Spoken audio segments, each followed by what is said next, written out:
আজকে আমি বানাবো ক্লে দিয়ে একটা লিলি ফুল।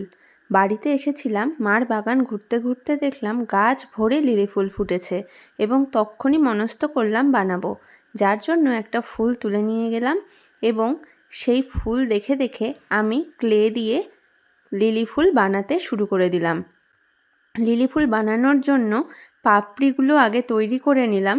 এই ফুলটার স্ট্রাকচার যেহেতু একটা কলকে টাইপের, তো সেই জন্য এটাকে খুব সাবধানে ডিটেলিং দিতে হয়। দেখলে আমি বানালাম এবং এরপর অ্যাড করলাম পাতা এবং এখন অ্যাড করছি আমি রেনুটা প্রপারলি করতে পারলেই এই ফুলের ডিটেলিং অনেকটা চলে আসে। এবার আমি ফুলের রং মিলিয়ে মিলিয়ে রং করতে থাকলাম এবং রং করা কমপ্লিট হলে আমি এর মধ্যে টাসেল অ্যাড করব।